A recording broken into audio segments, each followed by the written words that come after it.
Today's show is sponsored by Yafa Bay and her Spirit of Tepereth Metaphysical Marketplace, here to provide you and your naturally special gifts with guidance and support through your life's journey, providing you tools such as candles, incense, charms, jewelry, oils, crystals, and much more.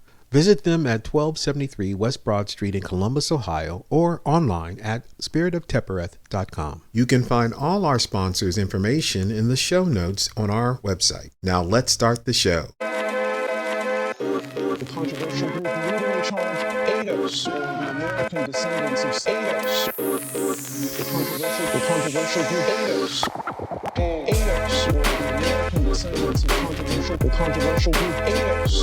ADOS, the American Descendants of the controversial group ADOS. The controversial group ADOS. Welcome to the Articles of ADOS podcast, a weekly show where we bring you undiscussed news, articles, and information important to the American descendants of slavery, our friends, and our allies. You can find us every Friday, 10 a.m. on WCRS 92.7 and 98.3 here in Columbus, Ohio. Or as always, you can listen on your favorite podcast app. This is episode 35. I'm your host, Lisa Todd, along with my co-host, Daud Giazon. On today's show, we will share articles from The Guardian, Blavity, Newsweek, Politico, Atlanta Black Star, and Counterpunch. Later in the show, stay tuned for Rapid Commentary, where we give our 2 cents on the Rapid News article for the whole show. Back-to-back stories and our thoughts. Personality. Peace. This week in our personality piece, I'm going to pose a question that forces us to have personalities. Okay, what questions do you have for us this week? Well, this week is not so much a question as it is a reflection. As season 1 is coming to a close, we take a much needed break. I just wanted to do a quick look back at some of our favorite highlights, favorite stories, or anything that we remember over the past 35 plus episodes. What were some of our favorite story segments, and what have you learned so far in this podcast game? I like working with you. Likewise.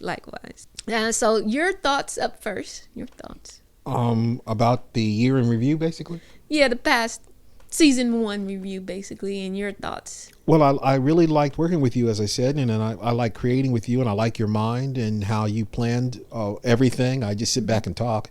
I'm serious about that. I really like what you've done and what you've tried to structure for our people in this approach. I think it's very authentic, original, and I think impacting as we go along.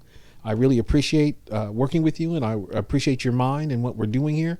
And that's general. Specific, I like what we're offering our listeners, and they are getting a lot of value out of it. Out of the Patreon he talked about how special we are to him because we are talking about things that they often miss. Mm-hmm. And so you really tapped into something that I think is definitely necessary. Okay. Did you have any favorite segments or stories that you remember? The issue regarding COVID, we sort of took off as that wave was igniting, and I sincerely believe, because I haven't been able to look at all reports out there, that we have been the most accurate, and we have encouraged our listeners to do the right thing. And the right thing in this instance is to ask better questions, not just do as we're told, not just accept what you're told, and demand answers by the systems that are bringing levels of tyranny, I believe, to the American public. So I think we've been the most accurate at that. That story really stands out. And then, of course, our coverage of the ongoing tragedies of ADOS life, whether it be economic or losing some of our lives by hands of the state. And we've also revealed the corruption that's going on with the Black Lives Matter movement, and that's the only way I can call it corruption. While it's good intent, of course, the machinations behind it and what it's emerging to, which will be covered in our story a little later, is revealing itself. So there's no pure actors everywhere. There's going to be some difficulty, but there are those goals that are ultimately those movements that I believe this time are being more managed than they were in the past. And I think that's what the elites have learned to do. And I think we've been instrumental in uncovering that. Yeah. Thank you for your thoughts on it. And I just remember going back to the beginning and just how we practiced and re-recorded and practiced and changed this mic and changed this chord and changed this app, or just to try to bring a really good content to ADOS, because we got some great competition out here. Yvette and Tone bring it every week, 2 to 3 times a week. And we do it once a week and we're like, I'm tired. So it's a level of commitment that I appreciate you coming along with me on, because it's more of a volunteering of your time and energy to that deserves, I feel, more compensation, and that'll come in time, hopefully, fingers crossed. And we started off, I think, with my level of planning and perfection on a good foot. And then all of a sudden, COVID shut everything down. The perfect recording environment was out of the window, basically, and we had to move to my living room, basically. So we're sitting now, as still 8 months later, we're still in my living room.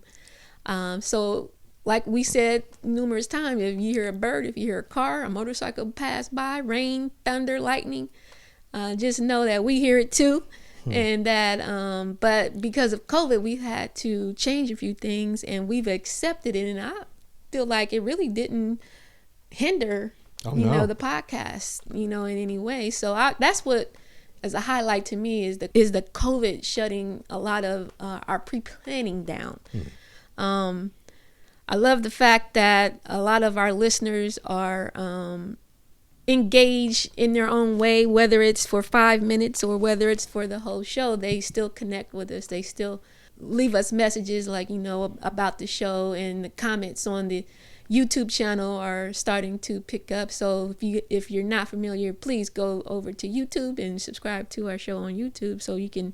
We appreciate those that do engage with us on a weekly basis. Another compliment to you, I got to say this, is the flashbacks that your idea cultivated, that we've done on occasion. I thought those were really good and really touched the hearts, especially those baby boomer classes, and paying attention to what we're doing here. So I thought that I should have said that earlier. That's a definite good thing that we're doing, and we offer our listeners.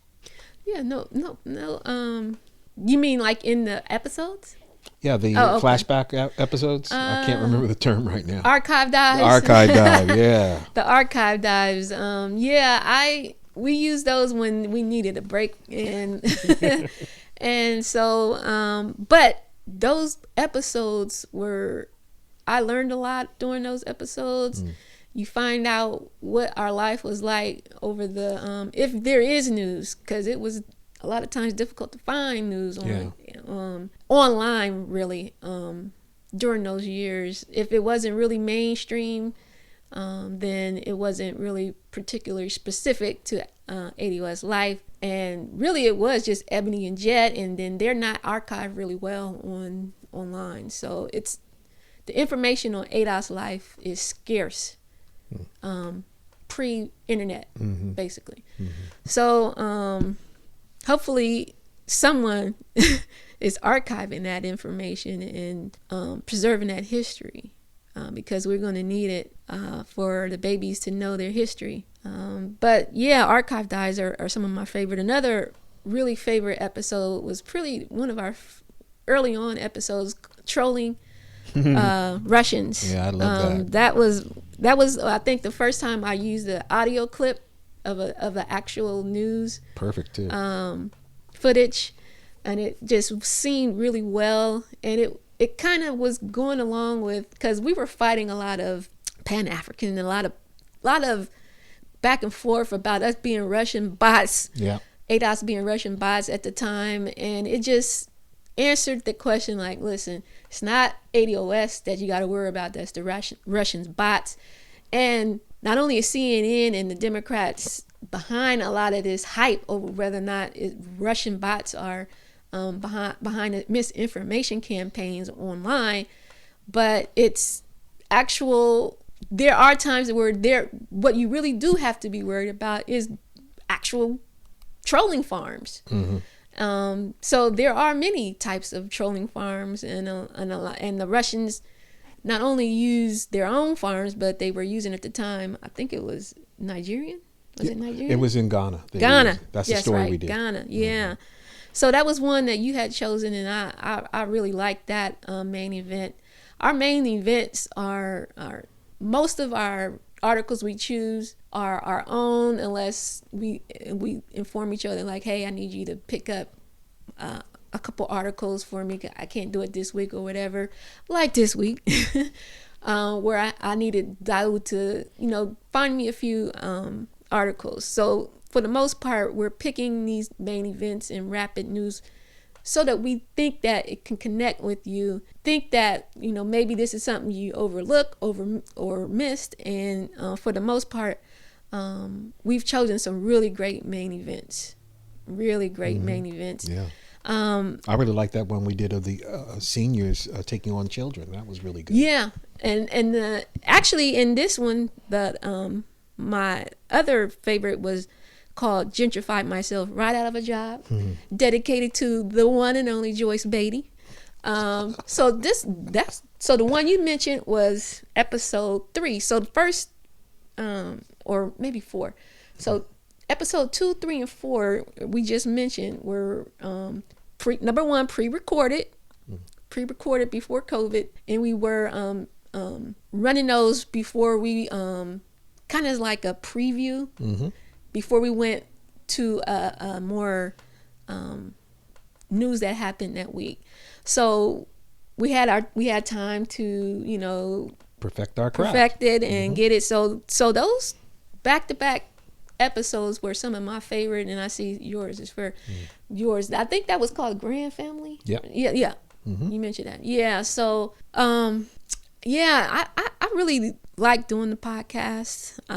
I like being able to share weekly. It's a week-long process, everyone. And so we record every Sunday, but the next week's show starts immediately after we get done recording the current episode, because we got to get ready for the next recording, and news is happening as we speak.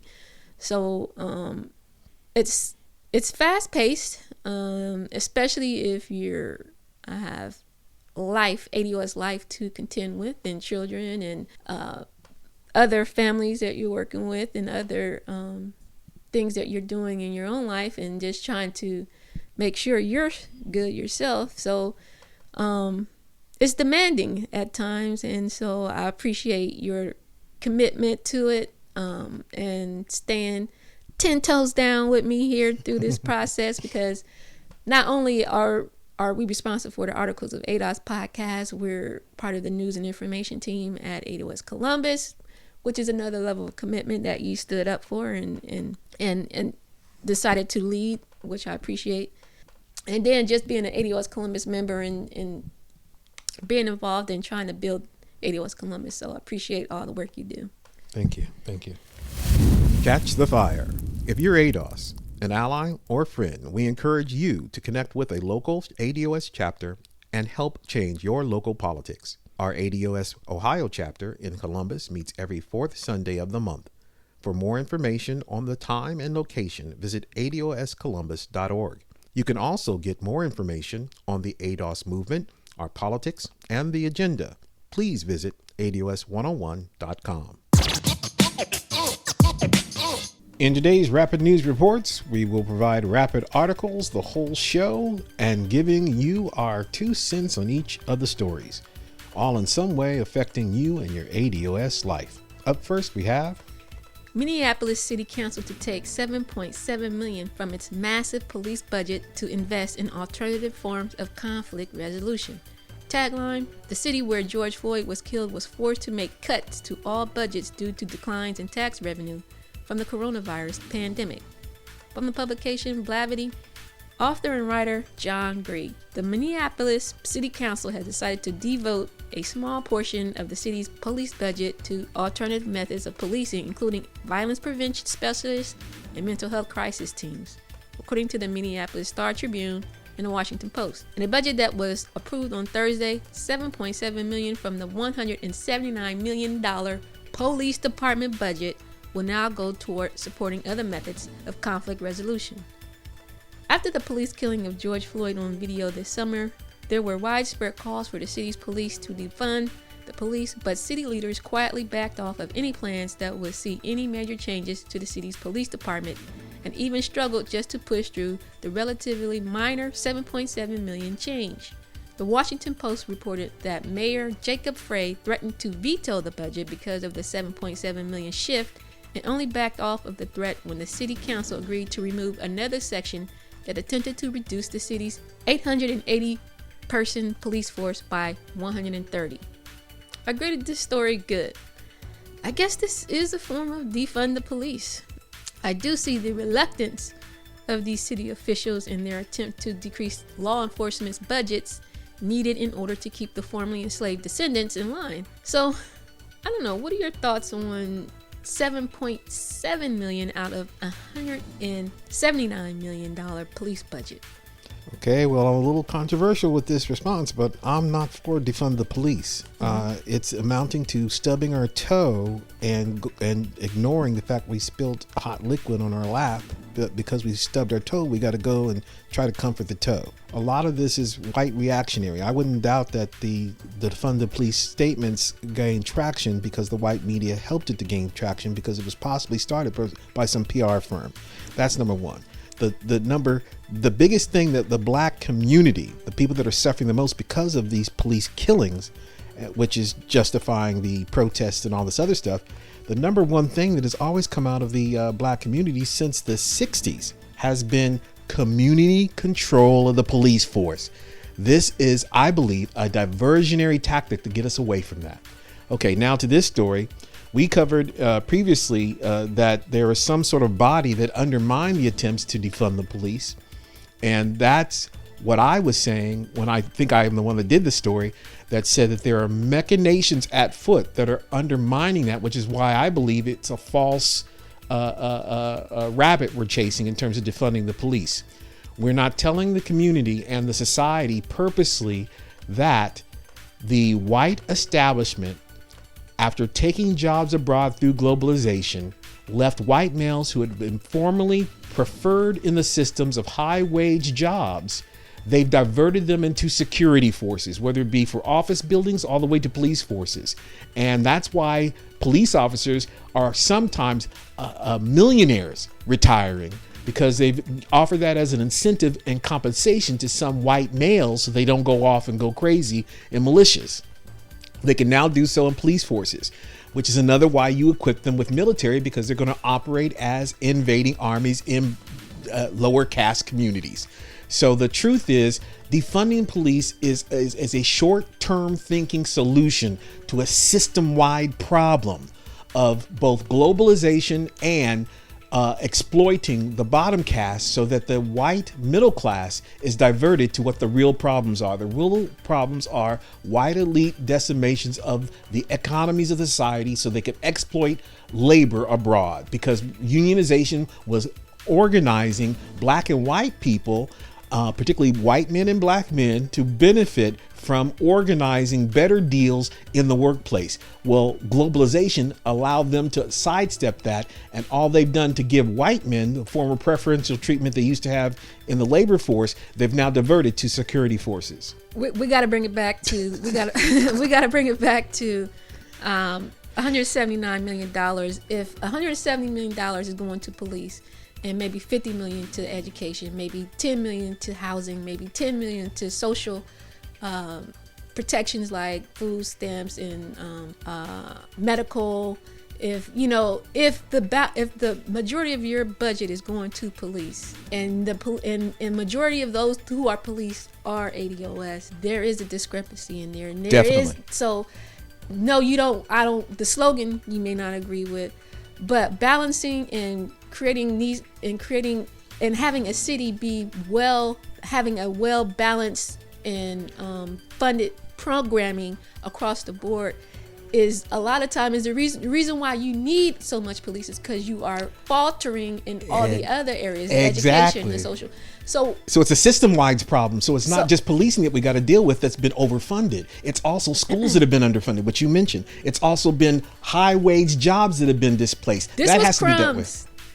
I'll cut you off. Sorry. Yeah. Well, but you see, that's the leak of the problem. We just fix diverting money away from police, where we're still going to have unfunded societies. If all we're looking for is police to do is to interdict on mental health issues, then we're going to fund for getting more social workers in.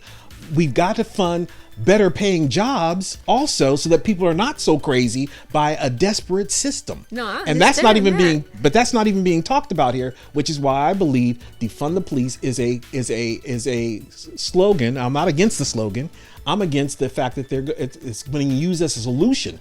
They're basically saying that it's okay and it's automatic, that people are going to be going crazy, people are going to be harming themselves, and people are going to be committing crimes. So we just need a softer, gentler approach where we're diverting funds away from the military aspect of it all the way to the soft counselors of it. The problem is not just getting more counselors in there and diverting funds to do that. The problem is the system as a whole that's creating the maladies that the people are having to deal with. No one's talking about that, and I believe that's done purposely. Yeah, okay. All right, and up next. From the publication, Atlanta Black Star, entitled Coroner Rules Casey Goodson's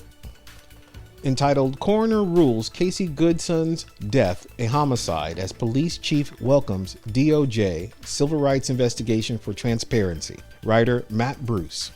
Franklin County Coroner Dr. Hanai M. Oritz ruled Casey Christopher Goodson Jr.'s death a homicide. She announced in a statement Wednesday.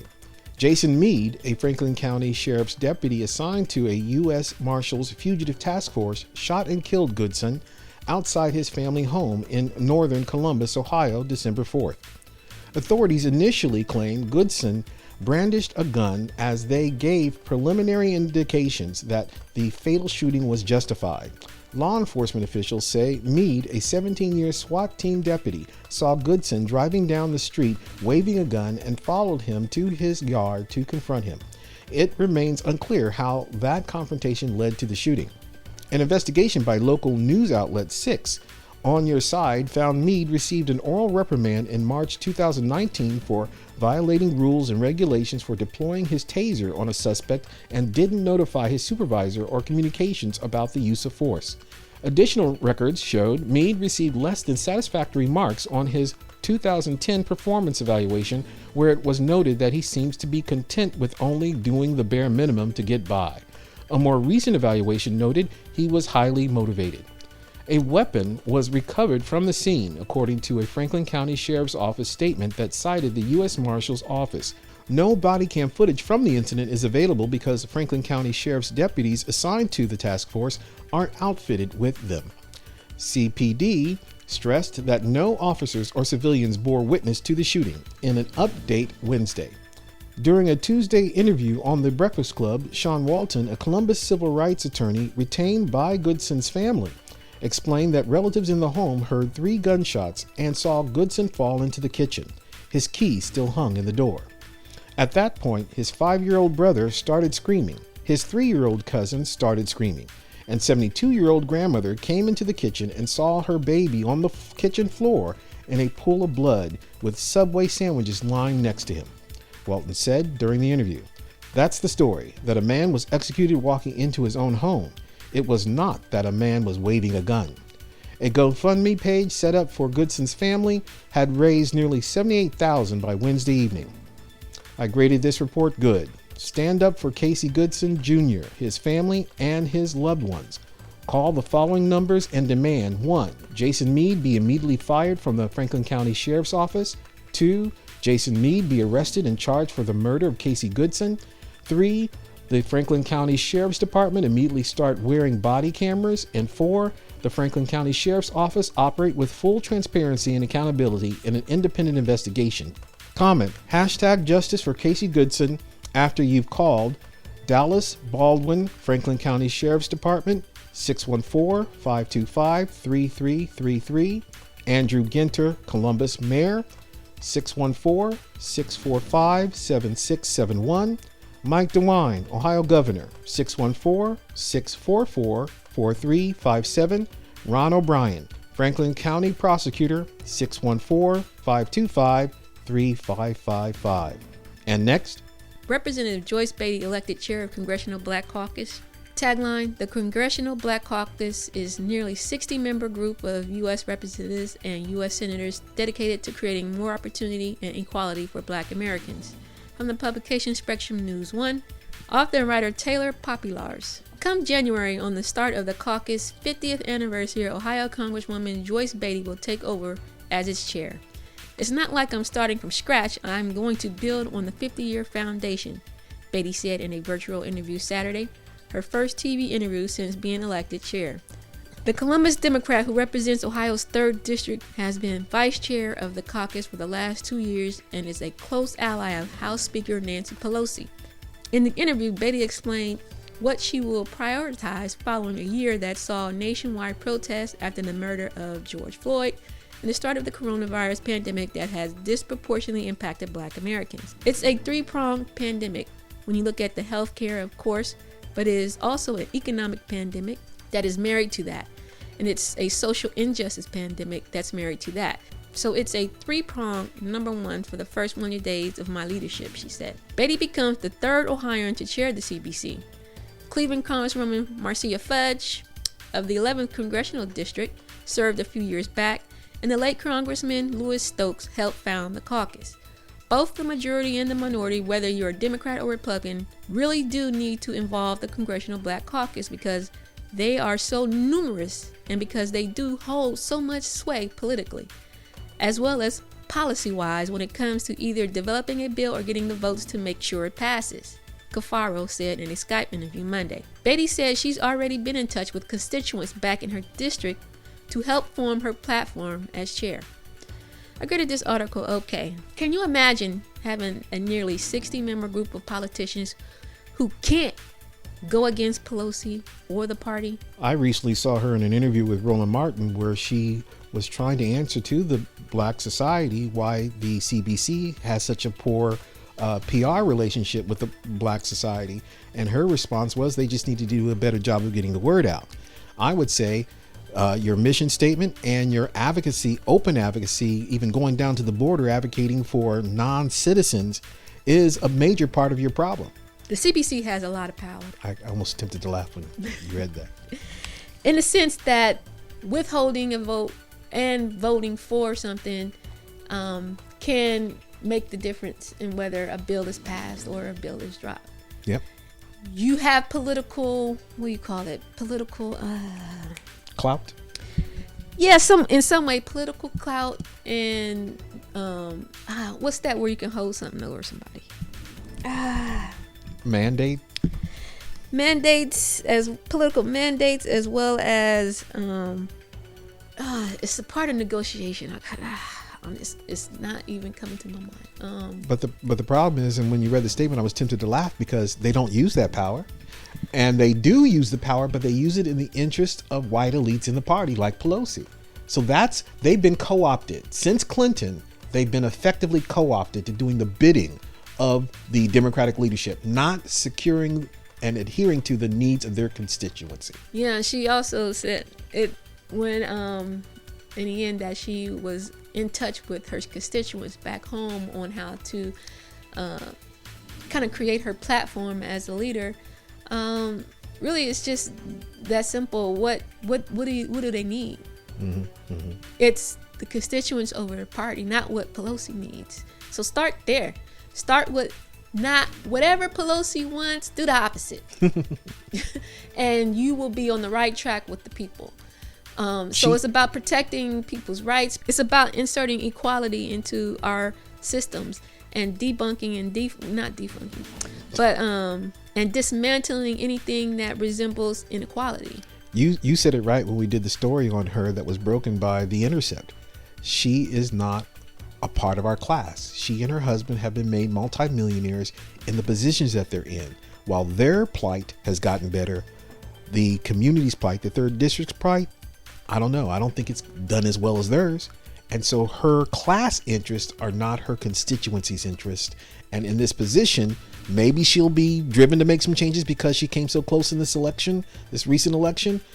She had a real serious challenger that was talking about the real issues through Miss Morgan Harper. And maybe that'll give some fire under her to be doing some things. But until actual tangible things come to the 3rd district, or the plight or her direction of the CBC really encourages them to better benefit ADOS people, I see her doing the same old song. Well, the only thing that they see that is an improvement is gentrification to this district. So as long as whites with money can come into the district and improve upon and take over, that's an improvement. That's progress. And that's another co-optation example that they've been in doing since the Clinton era. And I will say, because you brought up class, what's the point of, a person that's in your same class that's just going to get to the party and still do party bidding? For an example, what's her name? Ocasio-Cortez. She claims her image was that she was from a disadvantaged community. Yeah. Just like Obama. So if a person that does rise up from a disadvantaged community into the Democratic Party, they get swallowed up in that system. Oh, definitely. That's what's happened with her. And so it takes a strong, independent a person candidate who's willing to die in those positions. That's literally true. Or know that they're going to lose their freedom because they're going to be investigated and they're going to be implicated in things where people will have to do something to them because they've been so considered radical. From their own party members. Yes. All right. When she got rid of her staff and replaced them with DC insiders, that was a sign she had capitulated. So we shall see what Miss Beatty has in store for us. The CBC is on our hit list. ADOS and the CBC do not see eye to eye because we are unapologetically ADOS.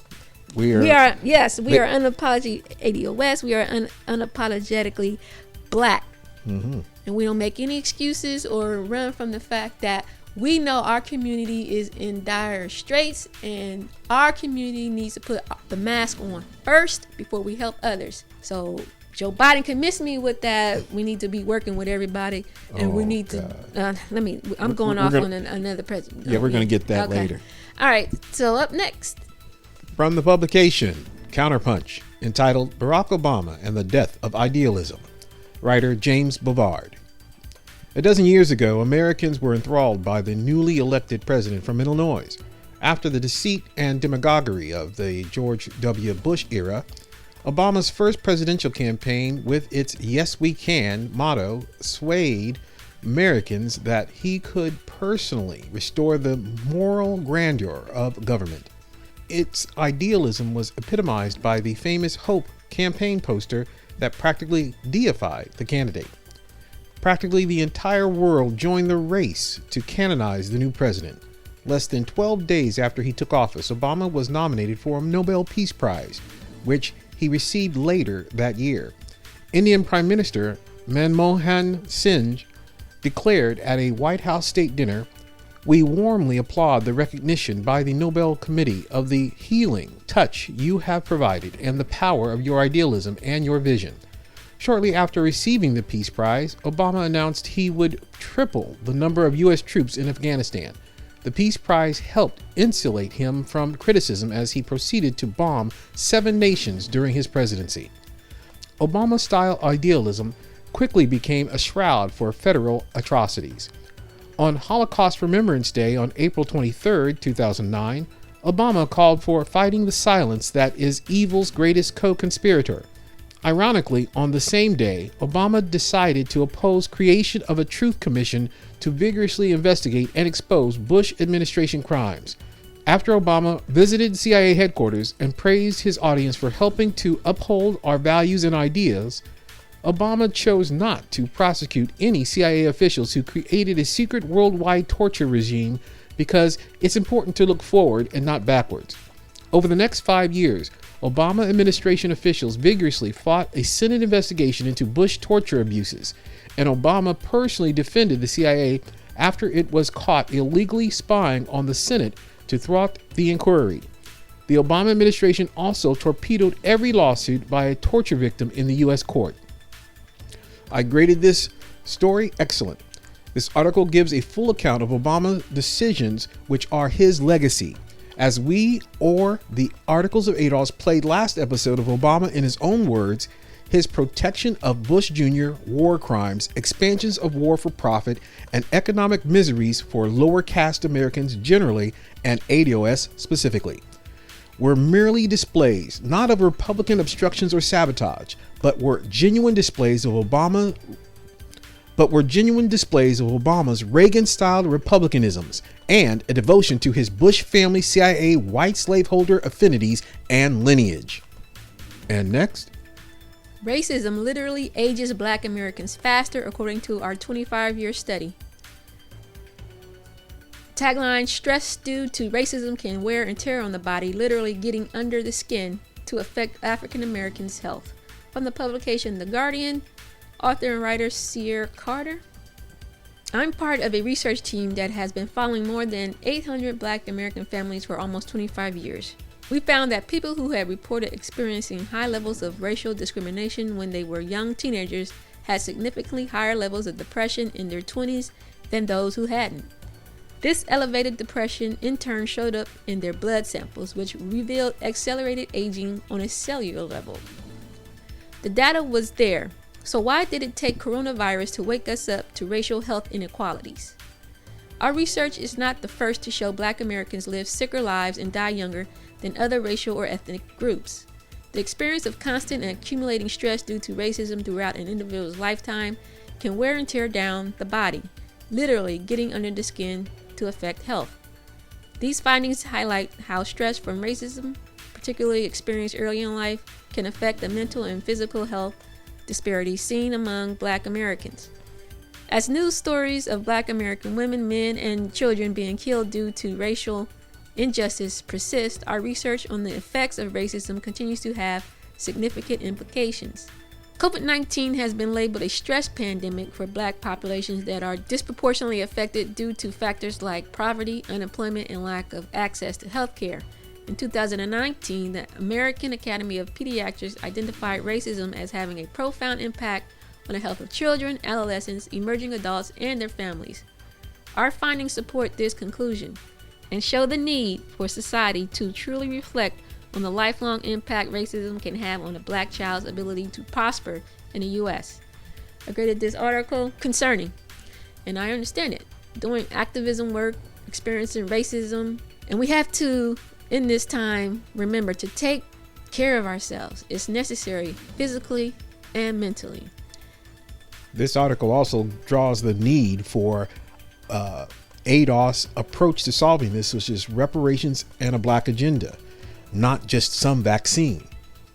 And up next, from the publication The American Prospect, titled The Rise of Neofeudalism, writer Robert Kuttner.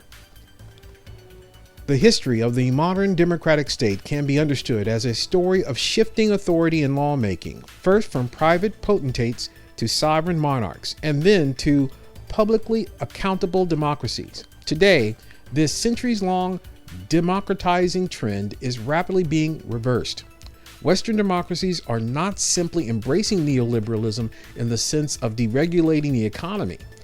Elites are pursuing something aptly described as a new form of feudalism, in which entire realms of public law, public property, due process, and citizen rights revert to unaccountable control by private business. The system of finance, once supervised by bank regulatory agencies and the Securities and Exchange Commissions, has been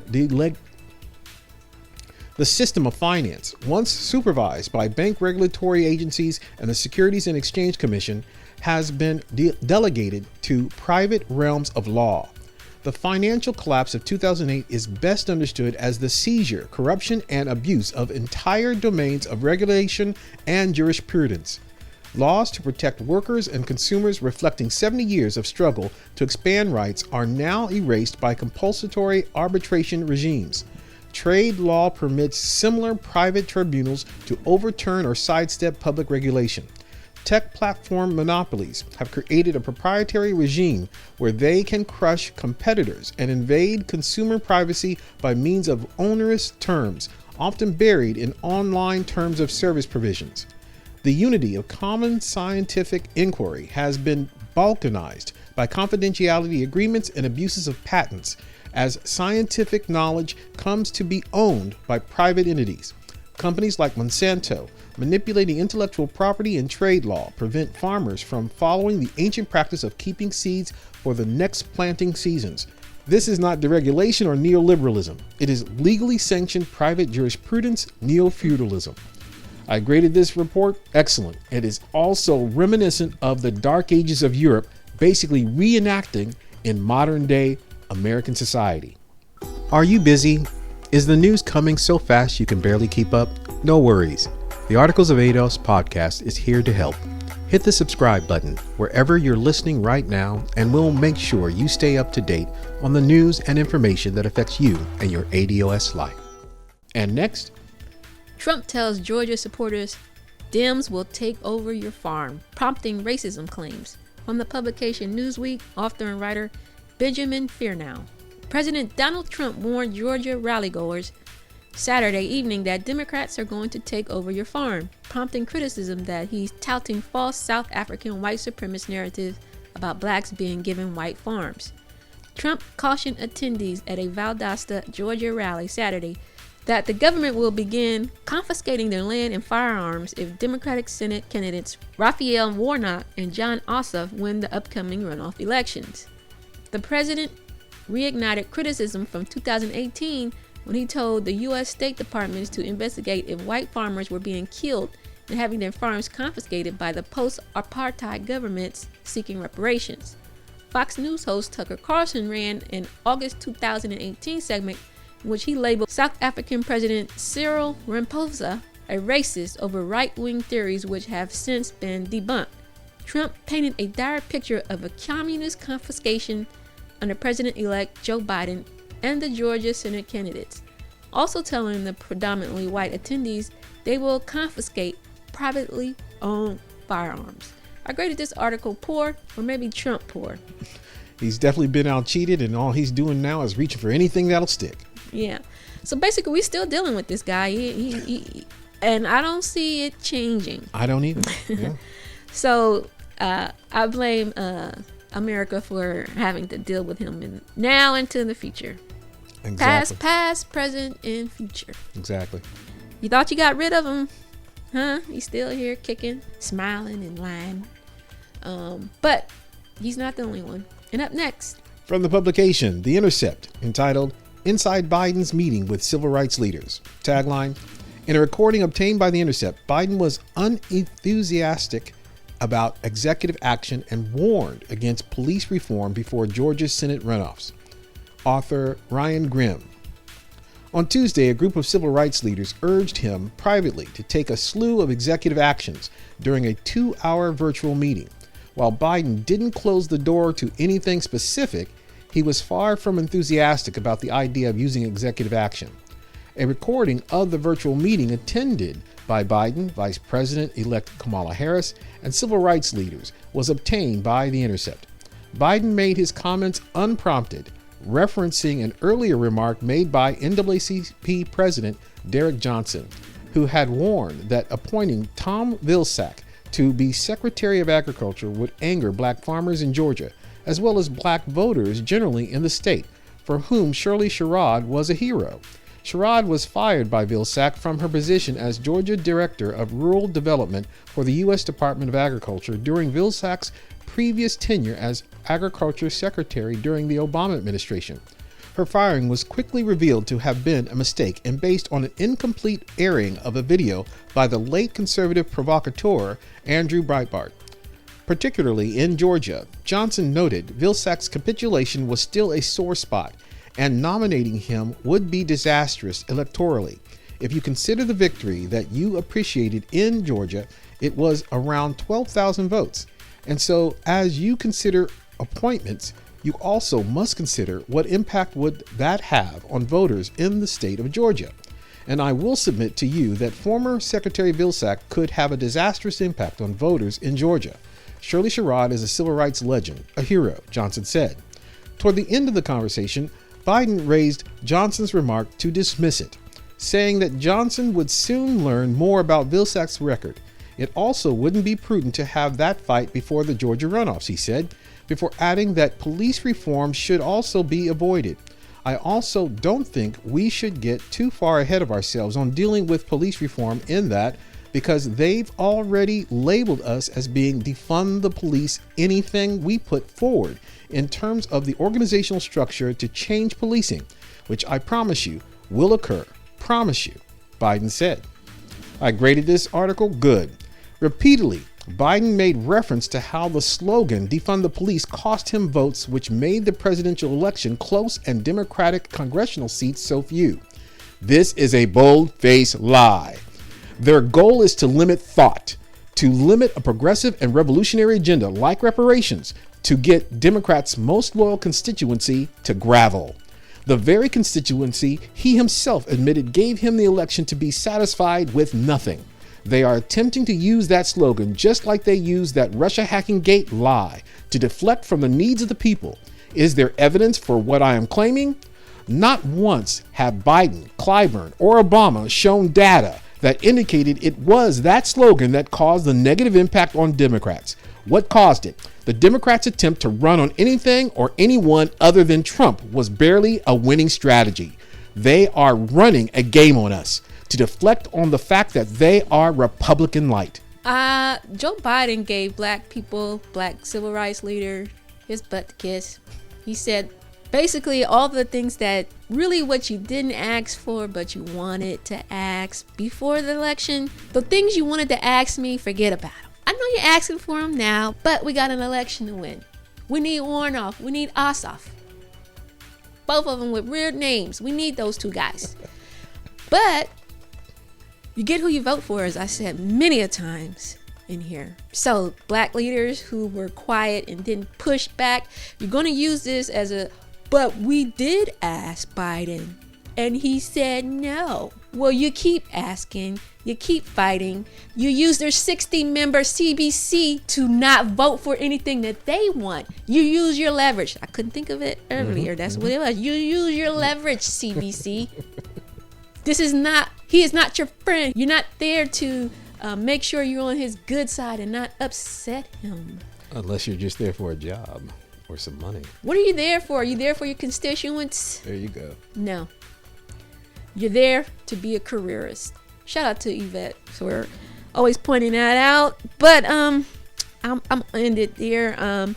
The butt that Biden gave you the kiss, you happily did that, and we'll see what excuse you come up for why the things that you know your community needs, you will no longer fight for them because you gotta know. Oh, did he say no? Well, what will make him say yes? What does he want and need that you will need to vote for and could actually use that against him? This is politics. He ain't your friend. So use what he wants to get what you need. But how am I I was just going to say how am I giving you political strategy? Exactly. How do you not know this? Stop going along to get along because you're not getting anything. You know your community needs police reform and he's talking crazy. So he wants immigration reform, right? Well, he needs your 60 votes. So either we get police reform or he don't get immigration reform. That's how this politics work. I'm upset. I can tell. Let me calm down. Deep breathing. Stop giving these Democrats a way out. Stop letting them, first of all, disrespect you. That's number one. Him, Obama, Clyburn, or whoever else, Pelosi, fix their mouth to be disrespectful to the ADOS community. They should pay a price for that. We have let it go on far too long. Let me stop here. So that takes us back to what's going to be so good about Miss, what's her name? Beatty. Miss Beatty being ahead of the CDC. It doesn't bode well. On her number one 10-day, 100-day agenda, it should be whether or not to get police reform that he just denied us. So if he wants, I already laid out her plan for one thing. If they want immigration reform, we need police reform. And what kind of police reform is it so hard to ask for? No chokeholds, stop killing people, stop killing unarmed black people, fair trials, fair sentencing. Why is that hard? Because you don't want it, and white America doesn't want it. And next? I might cut all that out, I don't know.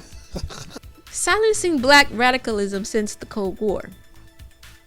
From the publication Black Perspective, author and writer Denise Lynn. As the recent election has shown, anti-communism is alive and well in the United States. Donald Trump and other conservatives use socialism as an epithet to discount and dismiss progressive candidates and policies and raise the hackles of conservative and fearful Americans to great effect. Describing Joe Biden and Kamala Harris as socialists and accusing them of fomenting disorder in America's urban areas invoke racial disorder for the majority white voters who cast their ballots for an avowed white supremacist. As Sharice Burton-Stelly has argued, anti-communism is anti-black. In her analysis of W.E.B. Du Bois' peace activism, Burton-Stelly argues that racial black peace activists were accused of being engaged in Soviet-backed subversion, and anti-communists used the full powers of the state in violation of constitutional principles to silence, imprison, or deport radical black activists. This article is graded good. Corporate white domination racist Democrats are using Red Scare of socialism just like they are using the slogan defund the police as an excuse why they can't deliver to their most loyal constituency. The challenge is, will you fall for this again? All right, and up next. From the publication Washington Times, entitled Stealing to Survive, More Americans Are Shoplifting Food as Aid Runs Out During the Pandemic. Tagline, retailers, police departments, and loss prevention researchers are reporting an uptick in theft of necessities like food and hygiene products. Author Habna Batari and Hannah Denham. The coronavirus recession has been a relentless churn of high unemployment and economic uncertainty. The government stimulus that kept millions of Americans from falling into poverty earlier in the pandemic is long gone, and new aid is still a dot on the horizon after months of congressional inaction. Hunger is chronic, at levels not seen in decades. The result is a growing subset of Americans who are stealing food to survive.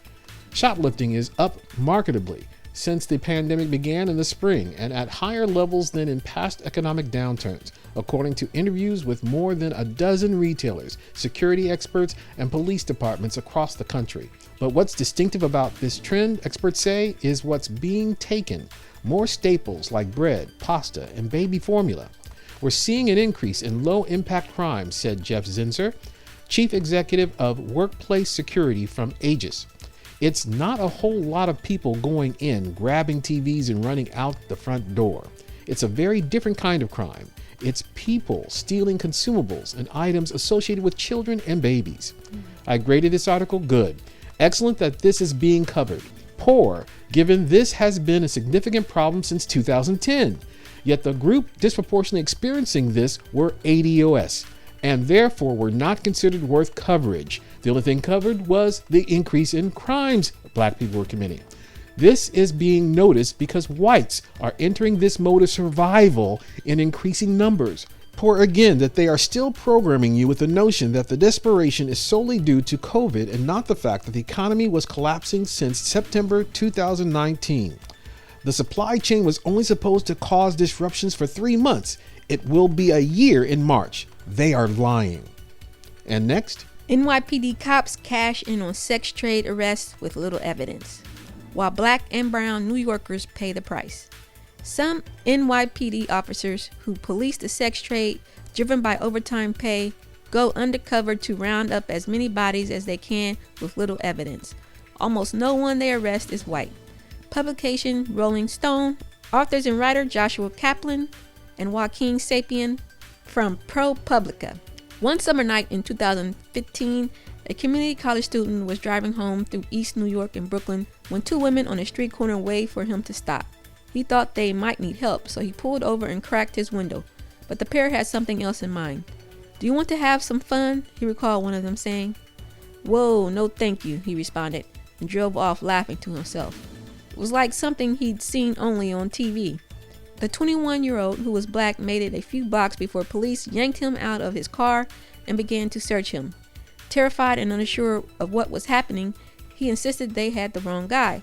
Officers yelled at him to shut the up. The women were undercover police officers. He was under arrest for patronizing a prostitute. The police put him in a van where he sat handcuffed for hours as it filled with other black and brown men. Officers should arrest the true criminals like Johns and pimps while making sure people forced into prostitution get the help they need to get out. On the ground, the reality has been different from the rhetoric. Teams of NYPD officers have descended on minority neighborhoods, leaning into car windows and knocking on apartment doors, trying to get men and women to say the magic words, agreeing to exchange sex for money. These arrests are based upon entirely on the word of cops who say they are incentivized to round up as many bodies as they can. This article was graded good. This has been going on since emancipation. Exception nowadays, there's more money being made corralling us versus lynching us. And up next, from the publication Politico, entitled Black Lives Matter Power Grab Sets Off Internal Revolt. Tagline, at issue is whether grassroots energy can translate to influence inside the Beltway, and at what cost. Author Maya King. The Black Lives Matter movement is buckling under the strain of its own success, with tensions rising between local chapters and national leaders over the group's goals, direction, and money. After a summer of protests that made Black Lives Matter a household name, those atop the movement are making a series of moves to alter its power structure, organizing a political action committee, forming corporate partnerships, adding a third organizing arm, and demanding an audience with President-elect Joe Biden. The moves have triggered mutiny in the ranks. 10 local chapters are severing ties with the Black Lives Matter global network, as the national leadership is known. They are furious that Patrisse Cullors, its remaining co-founder, assumed the role of executive director of the group and made these decisions without their input. That's a move that, to some, signaled a rebuke of its leaderful structure, which gave every member an equal say and kept anyone, including a founder, from overreaching. I graded this article fair. Good that they are accurately identifying the natural calamity of the network. Poor that the writers and publishers failed to identify how they were not an authentic grassroots organization. The leadership was singled out specifically to match a threefold agenda. 1. To use disproportionately black male deaths as a stepping stone to national and international notoriety. 2. To popularize a cultural shift that would limit black family formations that would otherwise produce our group's life extension. 3. While serving the needs and interests of the left hand of white domination racism, political pundits of the Democratic class, until our numbers dwindle into insignificance. And next, racism and the economy. Tagline, Valerie Wilson, director of the Economic Policy Institute program on race, ethnicity, and the economy, gave the keynote address at the Federal Reserve Symposium on Racism and the Economy. These are her remarks. From the publication MinneapolisFed.org, author and writer Valerie Wilson. According to the Center of Assessment and Policy Development, racial equity is a condition that would be achieved if one's racial identity no longer predicted in a statistical sense how one fears. In reality, statistical analysts often reveals that racial identity is a measurable, significant, and persistent predictor of labor market outcomes. Let's pause and think about that for a moment. Why should racial identity, something as arbitrary and superficial as physical appearance, skin color, be statistically correlated with one's likelihood of being employed or how much they are paid for their labor? As silly as that sounds, when we consider the origins of race as a social construct, the racial disparities we observe across any number of economic outcomes should come as no surprise. Since this nation's inception, race has been used to systematically exclude, marginalize, exploit, and generate unequal economic outcomes, while also being used to justify and normalize those unequal outcomes. These images and statistics are probably familiar to many of you, so I'm going to run through them quickly in order to highlight a few key points. Number 1, black workers are far more likely to be unemployed than white workers at every level of education. Number 2, black and white wage gaps are wider now than 40 years ago and largely unexplained by factors associated with individual productivity. And number 3, there has been insufficient vigilance in fighting unemployment since the late 1970s. In my view, these patterns of persistent racial inequality in the labor market are analogous to horrific videos capturing blatant disregard for Black lives. Let me be clear. While losing a job comes nowhere close to losing a life, both are symptoms of the kind of racial injustice that sparked national and international protests this past summer. I graded this article good. And up next, from the publication Earth Justice, entitled Environmental Justice Does Not Transcend Racial Justice. Tagline: we are asking and beginning to answer what we can contribute to the transformative Black Lives Matter movement. Author Abigail Dillon. On June 19, 1865, 2.5 years after President Lincoln's Emancipation Proclamation, the announcement of freedom came to enslaved people in Texas. Here we are, 155 years later, witnessing the relentless state-sanctioned killings of Black people. As an organization that finds power in the law, we know our country has broken the promise of the 13th Amendment. Slavery has never been abolished from America's way of thinking, as Nina Simone said over 50 years ago. We know that in addition to that fight, Black communities are also grappling with the compounding injustices of racist policing and courts, mass incarceration of Black people, disinvestment in education, housing, healthcare, access to capital, and the other building blocks of health, safety, and prosperity. Environmental racism is one feature of the systemic racism that drives shockingly disparate rates of death and disease for Black people, while making climate change a current, not future catastrophe. I graded this article good. For those who have been sold on a vaccine, rather than confronting environmental racism that has taken more Black lives than a virus or a police officer's gun or chokehold. And that's it for our very first Rapid Commentary Show. All articles featured will be posted in our Facebook group and in the show notes on our website.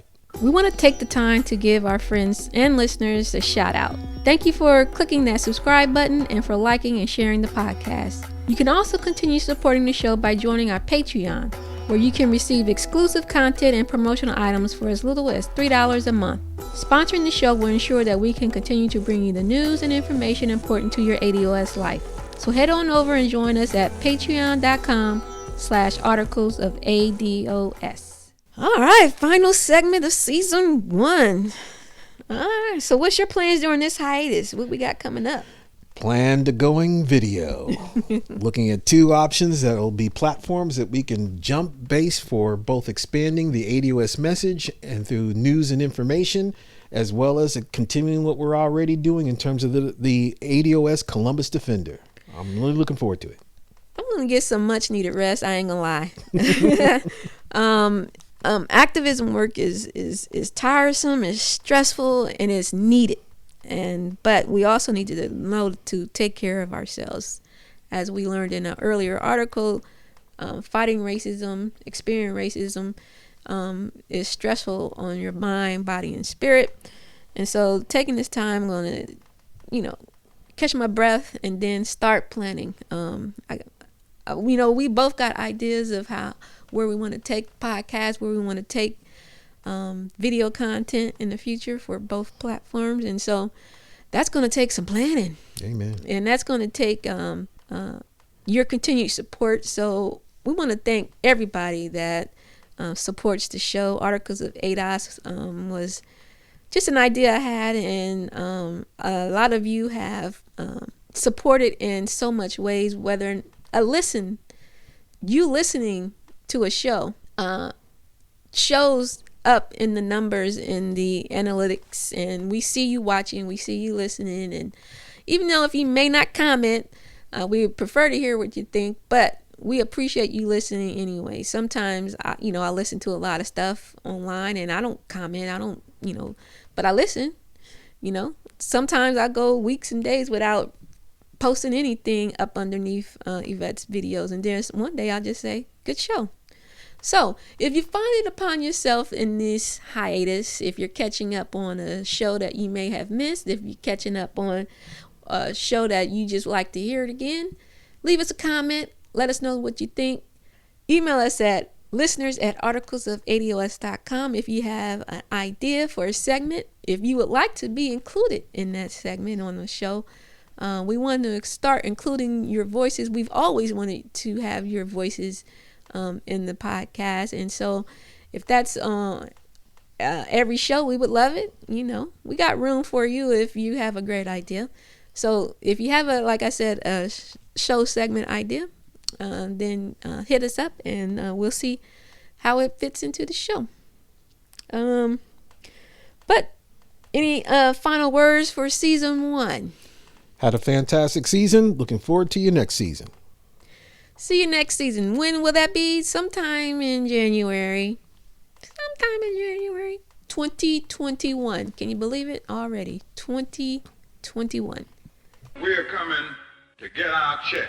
There you have it, another week, another show. Thanks for joining us on the Articles of ADOS podcast. Make sure to visit our website, articlesofADOS.com, where you can join our mailing list and see the show notes for today's episode. Be sure to tune in next Friday for a new episode of Undiscussed News you may have missed. If you have any questions, comments, or feedback, send us an email to listeners@articlesofADOS.com. And remember, you can catch us live at 10 a.m. every Friday on WCRS 92.7 and 98.3 here in Columbus, Ohio. Also head over to our Patreon page to support the podcast as we give you weekly news and information important to our community. Until next time, family, stay safe and stay strong. Peace. We're coming to get our check. We're coming to get our check.